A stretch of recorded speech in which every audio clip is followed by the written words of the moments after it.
The Williams car for 2025 was unveiled with a very bold livery that will not be the final design for that year. Before anyone asks, this is only the race version for this shakedown, impressively showcasing the new concept. We had Carlos Sainz behind the wheel, completing several laps and engaging in various discussions with the team. It was a very solid shakedown, and I wonder if this energy was influenced by the new driver, Carlos Sainz, who joined from Ferrari. The questions came up in a relaxed manner during the live broadcast when the footage was shown, and we gathered a wealth of information about the car, the drivers, and what we can expect from the prototype for the Formula One season of 2025. Even though Williams is fully focused on 2025, the evolution of this project already demonstrates a significant difference compared to 2024, when the car could barely move and the team was working on Excel spreadsheets. This shakedown was meticulously prepared, with Jenson Button presenting, and overall the team appears much more consolidated, now with a main sponsor that undoubtedly brought enthusiasm to everyone. But before we dive into further details, I want to express my deep gratitude for the support on the videos. You are all amazing, as always. We are about to reach 100,000 subscribers, which is our dream, and I count on each of you for that. There is much to explore this Formula One season of 2025. In fact, we are still at the beginning, but this phase is already quite captivating. Now let's analyze the Williams car for 2025, starting from the front and moving toward the rear. We have far more footage to examine here than we had with McLaren. The images are a bit sharper, but many details remain hidden within the team. Compared to the 2024 car, the previous model featured a very pronounced front wing, with those flaps doing most of the heavy lifting. This year, the front wing has been considerably simplified, resembling more the designs adopted by Red Bull or Ferrari, which shows that Williams has fallen a bit behind in developing this area. It is striking to see an entirely different wing, with a radically distinct design in the central section. And, as you can notice, the edge used on that fourth flap was much more pronounced in 2024 than it will be in 2025. This change also extends to the front nose, whose shape has shifted from a very flat profile in 2024 to a design more in line with what every team is adopting, aiming to improve airflow over the car and direct it to the central area and the floor. This front wing will likely exhibit some flexibility, and we will have to see if adjustments are made during the season, a fundamental aspect for most teams. McLaren did not alter its front wing, possibly for that reason, or because the modification has not yet been observed. Regarding the front suspension, it appears very similar to the previous season's setup. McLaren demonstrated that it had incorporated a set of anti-immersion devices into its suspension, which may prove decisive for many teams, and we will probably see numerous changes in this area among the leading teams. In Williams' case, the adjustments in the front suspension were subtle.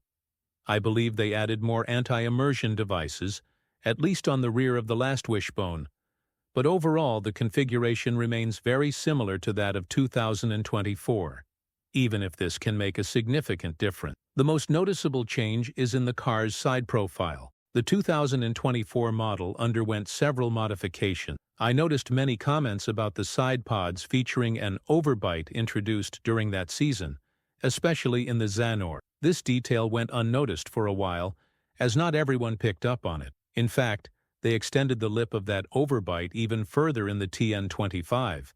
But from this perspective, it is clear that the floor has been modified. In more detail, the curvature of the end plate has been slightly adjusted, as well as the shape at the top of the side pod. We observe a more pronounced downward slope and a smooth transition in the 2024 version, whereas the 2025 model presents a more uniform line that gradually extends toward the rear of the car. Here we have an image that facilitates the comparison between the 2024 and 2025 cars in terms of side pod configuration, showing that there is no abrupt drop as there was in the previous season. An interesting detail that continues to be modified is the area where the keeper is located. If you look closely, you will notice that the external barrier has been remarkably reshaped between the 2024 and 2025 models, and a change was even noticeable in 2023. This is a bold move that only a few teams have adopted,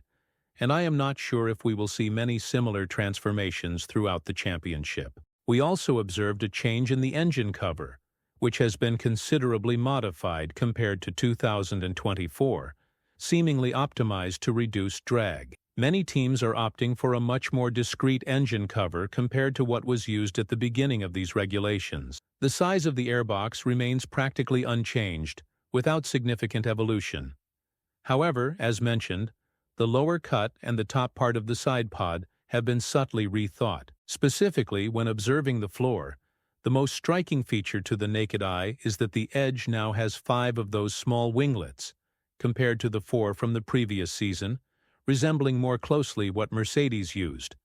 Mercedes had 5 of these small elements, while most other teams opted for 4 or 3, depending on whether it was Red Bull or Ferrari. Additionally, the structure appears a bit more pronounced on this floor, indicating that it was raised in comparison to 2024 to promote a greater airflow underneath the car and generate the maximum aerodynamic downforce possible. This is key for these vehicles, and it is precisely in this area that we lack much footage to understand how they are generating this downforce, unless there is an incident, as happened in Monaco. Regarding Williams' cooling system, practically nothing has changed. There were no major transformations here, just a slightly different shape that we may see vary as the season progresses. Changes have already been noted from Bahrain to Mexico, but at least in this shakedown there is little to comment on. The rear suspension, from what I could observe, remains the same.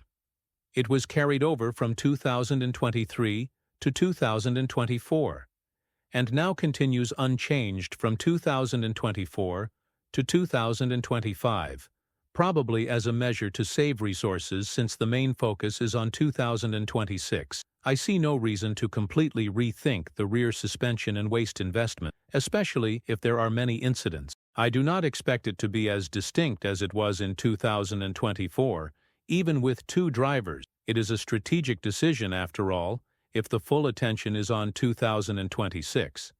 We also obtained a clear view of the rear wing, where there are slight variations along the edge, but nothing radical. What stands out is that the beam wing retains that robust lower element that has been used throughout the season since 1990-something, after many teams were inspired by what Red Bull achieved with a similar design in 2023, and Williams chose to continue using that large beam wing. We can also notice the change in the engine cover, and how different it has become in terms of drag reduction, in addition to observing that the side pods present a slightly more defined design, reminiscent of those used by McLaren. Finally, when looking at the aerial view, we once again see the engine cover, showing some minor irregularities, but nothing compared to what was seen on the Red Bull in 2024.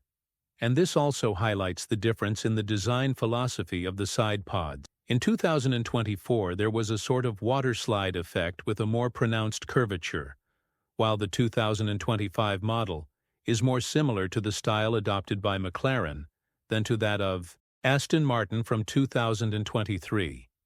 It remains a bold step and definitely represents an evolution.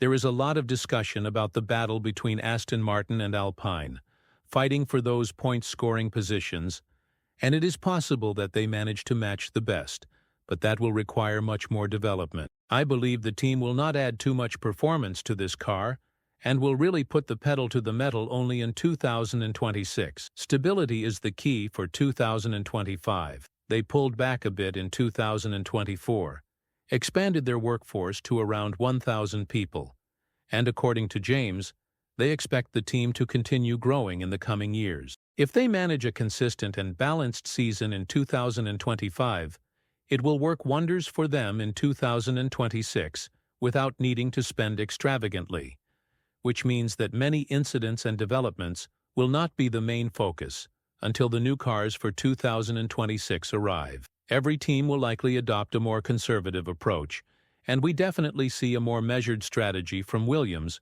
compared to McLaren. Therefore, although I expect a good start this season, I do not imagine that these guys will suddenly pull off a surprise. I would really love to hear what you think about this. Leave your comments below, like, and subscribe to the channel. Peace.